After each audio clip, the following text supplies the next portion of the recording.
Vice President, my fellow Americans, to state the obvious, 1 year ago today, in this sacred place, democracy was attacked, simply attacked. The will of the people was under assault. The Constitution, our Constitution, faced the gravest of threats. Outnumbered in the face of a brutal attack, the Capitol Police, the D.C. Metropolitan Police Department, the National Guard, and other brave law enforcement officials saved the rule of law. Our democracy held. We, the people, endured. We, the people, prevailed. For the first time in our history, a president had not just lost an election, he tried to prevent the peaceful transfer of power as a violent mob breached the Capitol. But they failed. They failed.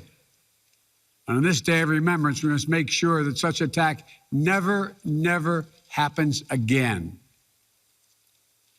I'm speaking to you today from Statuary Hall in the United States Capitol. This is where the House of Representatives met for 50 years in the decades leading up to the Civil War. This is on this floor. It's where young Congressman of Illinois, Abraham Lincoln, sat at desk 191. Above him, above us, over that door leading into the rotunda, is a sculpture depicting Cleo, the muse of history. In her hands, an open book in which she records the events taking place in this chamber below.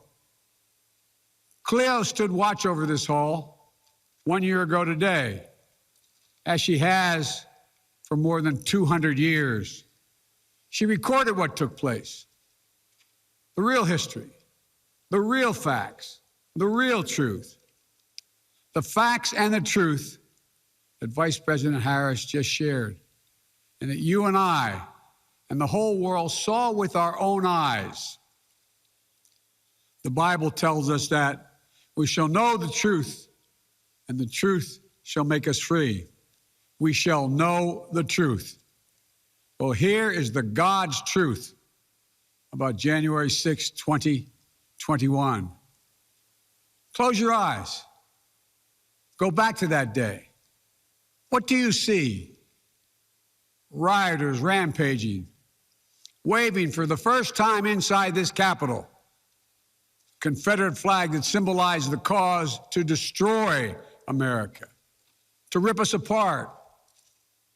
Even during the Civil War, that never, ever happened. But it happened here in 2021. What else do you see? A mob breaking windows, kicking in doors, breaching the Capitol, American flags on poles being used as weapons, as spears, fire extinguishers being thrown at the heads of police officers.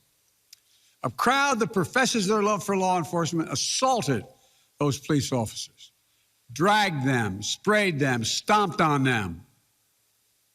Over 140 police officers were injured.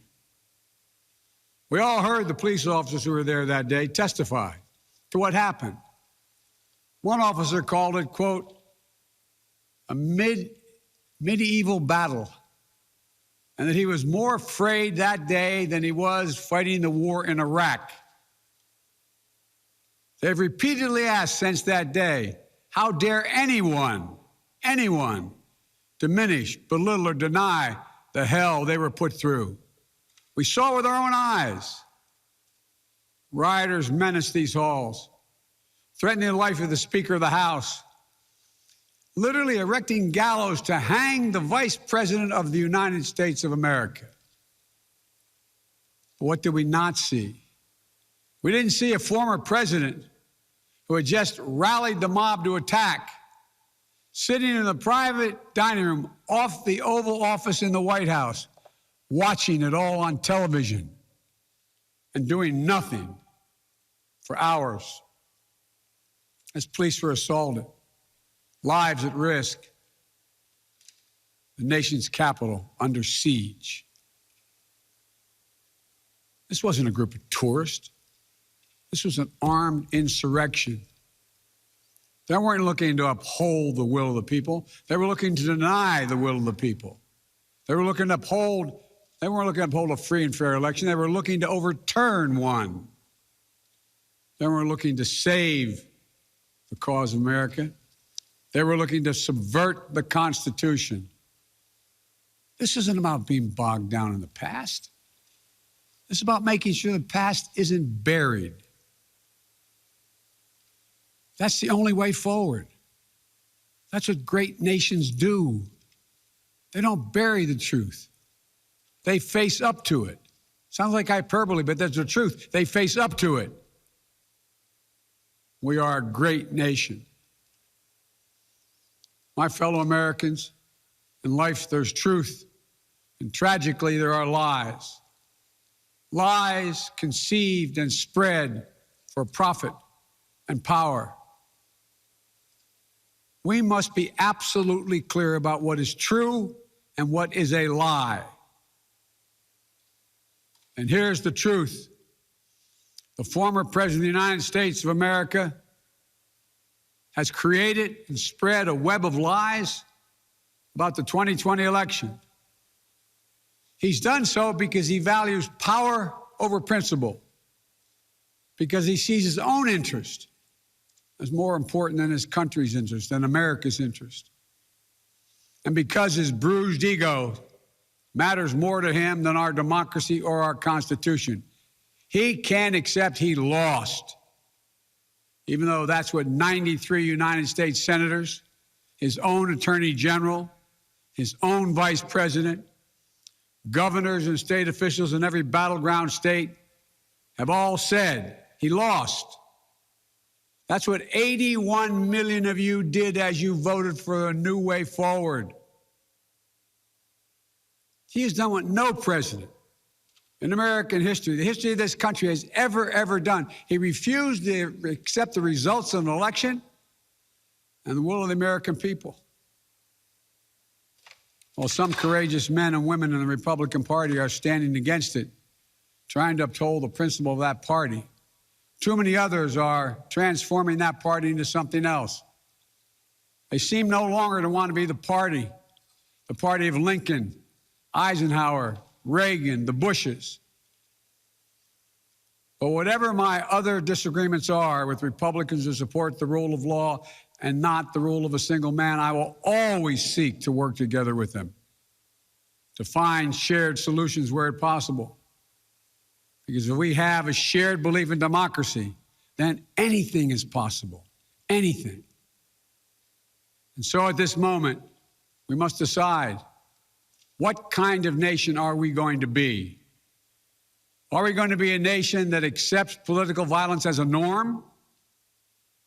Are we going to be a nation where we allow partisan election officials to overturn the legally expressed will of the people?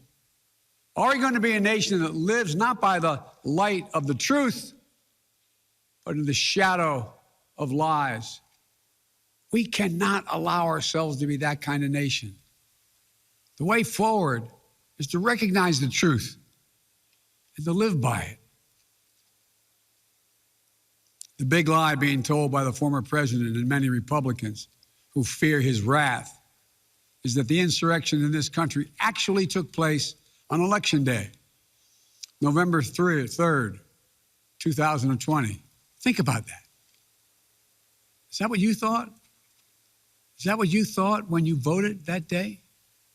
Taking part in an insurrection? Is that what you thought you were doing? Or did you think you were carrying out your highest duty as a citizen and voting? The former president's supporters are trying to rewrite history. They want you to see Election Day as the day of insurrection. And the riot that took place here on January 6th as a true expression of the will of the people. Can you think of a more twisted way to look at this country, to look at America? I cannot. Here's the truth. The election of 2020 was the greatest demonstration of democracy in the history of this country. More of you voted in that election than have ever voted in all of American history. Over 150 million Americans went to the polls and voted that day. In a pandemic, some at great risk to their lives. They should be applauded, not attacked. Right now, in state after state, new laws are being written, not to protect the vote, but to deny it. Not only to suppress the vote, but to subvert it. Not to strengthen or protect our democracy, but because the former president lost, instead of looking at the election results from 2020 and saying they need new ideas or better ideas to win more votes, the former president and his supporters have decided the only way for them to win is to suppress your vote and subvert our elections. It's wrong. It's undemocratic. And frankly, it's un-American. The second big lie being told by the former president and his supporters is that the results of the election of 2020 can't be trusted. The truth is that no election in American history has been more closely scrutinized or more carefully counted. Every legal challenge questioning the results in every court in this country that could have been made was made and was rejected. Often rejected by Republican-appointed judges, including judges appointed by the former president himself, from state courts to the United States Supreme Court. Recounts were undertaken in state after state. Georgia counted its results 3 times, with 1 recount by hand. Phony partisan audits were undertaken long after the election in several states. None changed the results. And in some of them, the irony is the margin of victory actually grew slightly. So let's speak plainly about what happened in 2020. Even before the first ballot was cast, the former president was preemptively sowing doubt about the election results. He built his lie over months. It wasn't based on any facts. He was just looking for an excuse, a pretext, to cover for the truth. He's not just a former president. He's a defeated former president. Defeated by a margin of over 7 million of your votes in a full and free and fair election. There is simply zero proof the election results are inaccurate. In fact, in every venue where evidence had to be produced, an oath to tell the truth had to be taken, the former president failed to make his case. Just think about this.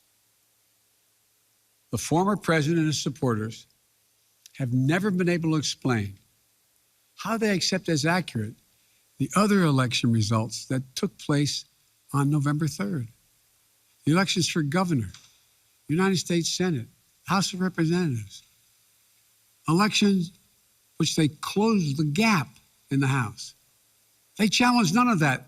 President's name was first. Then we went down the line. Governors, senators, House of Representatives. Somehow those results are accurate on the same ballot. But the presidential race was flawed. And on the same ballot, the same day, cast by the same voters. The only difference, the former president didn't lose those races. He just lost the one that was his own. Finally, the third big lie being told by a former president and his supporters is that the mob who sought to impose their will through violence are the nation's true patriots. Is that what you thought when you looked at the mob ransacking the Capitol, destroying property, literally defecating in the hallways, rifling through the desks of senators and representatives, hunting down members of Congress? Patriots? Not in my view. To me, the true patriots were the more than 150 Americans who peacefully expressed their vote at the ballot box. The election workers who protected the integrity of the vote. And the heroes who defended this Capitol. You can't love your country only when you win. You can't obey the law only when it's convenient. You can't be patriotic when you embrace and enable lies. Those who stormed this Capitol, and those who instigated and incited, and those who called on them to do so, held a dagger at the throat of America, at American democracy. They didn't come here out of patriotism or principle. They came here in rage, not in service of America, but rather in service of one man. Those who incited the mob, the real plotters who were desperate to deny the certification of this election, and defy the will of the voters. But their plot was foiled. Congressmen, Democrats, and Republicans stayed. Senators, representatives, staff, they finished their work the Constitution demanded. They honored their oath to defend the Constitution against all enemies, foreign and domestic.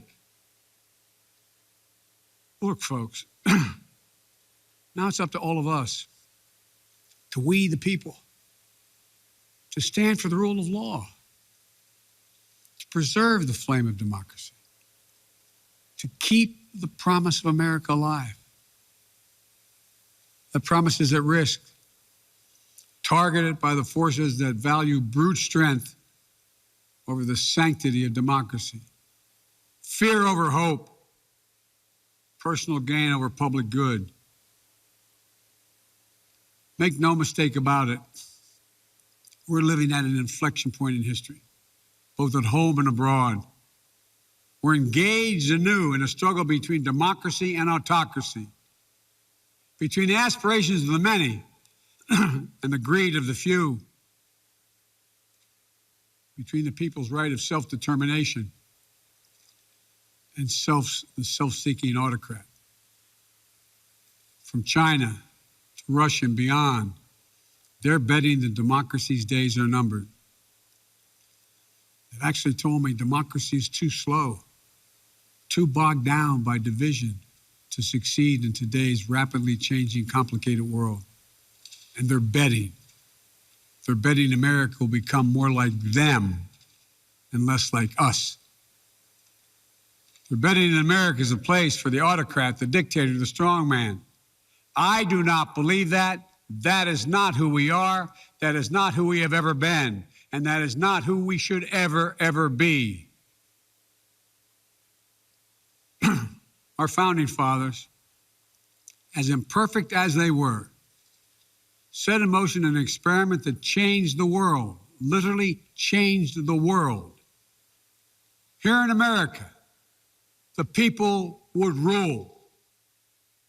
Power would be transferred peacefully, never at the tip of a spear or the barrel of a gun. They committed to paper an idea that they couldn't live up to, but an idea that couldn't be constrained. Yes, in America, all people are created equal. We reject the view that if you succeed, I fail. If you get ahead, I fall behind. If I hold you down, I somehow lift myself up. The former president who lies about this election and the mob that attacked this Capitol could not be further away from the core American values. They want to rule, or they will ruin. Ruin what our country fought for at Lexington and Concord, at Gettysburg and Omaha Beach, Seneca Falls, Selma, Alabama. What we were fighting for? The right to vote, the right to govern ourselves, the right to determine our own destiny. With rights come responsibilities. Responsibility to see each other as neighbors, Maybe we disagree with that neighbor, but they're not an adversary. Responsibility to accept defeat. Then get back in the arena and try again the next time to make your case. Responsibility to see that America is an idea. An idea requires vigilant stewardship. As we stand here today, 1 year since January 6, 2021, the lies that drove the anger and madness we saw in this place, they have not abated. So we have to be firm, resolute, and unyielding in our defense of the right to vote and to have that vote counted. Some have already made the ultimate sacrifice in this sacred effort. Jill and I have mourned police officers in this Capitol Rotunda not once but twice in the wake of January 6th. Once to honor Officer Brian Sicknick, who lost his life the day after the attack, and a second time to honor Officer Billy Evans, who lost his life defending this Capitol as well. We think about the others who lost their lives and were injured, and everyone living with the trauma of that day, from those defending this Capitol to members of Congress in both parties and their staffs, to reporters, cafeteria workers, custodial workers, and their families. Don't kid yourself. The pain and scars from that day run deep. I've said it many times, and it's no more true or real than we think about the events of January 6th. We are in a battle for the soul of America. A battle that by the grace of God and the goodness and gracious and greatness of this nation, we will win. Believe me, I know how difficult democracy is, and I'm crystal clear about the threats America faces. But I also know that our darkest days can lead to light and hope. From the death and destruction, as the Vice President referenced in Pearl Harbor, came the triumph over the forces of fascism. From the brutality of Bloody Sunday on the Edmund Pettus Bridge came historic voting rights legislation.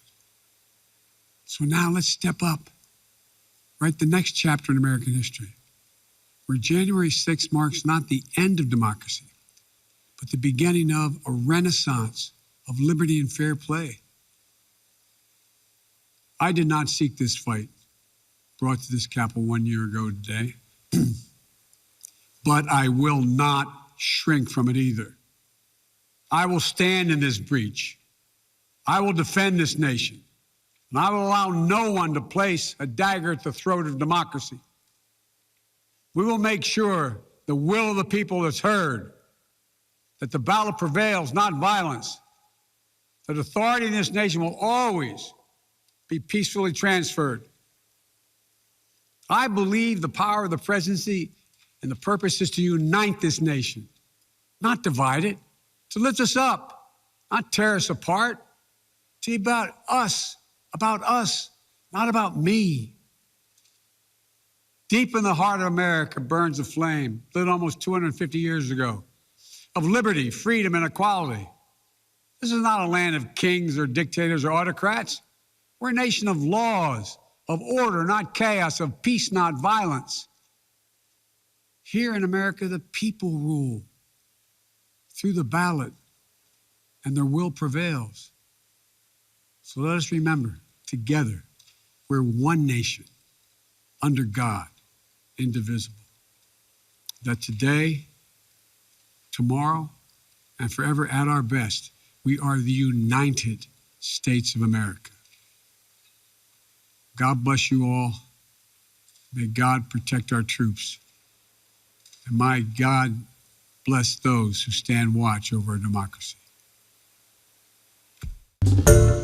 Hi, everyone. George Stephanopoulos here. Thanks for checking out the ABC News YouTube channel. If you'd like to get more videos, show highlights, and watch live event coverage, click on the right over here to subscribe to our channel. And don't forget to download the ABC News app for breaking news alerts. Thanks for watching.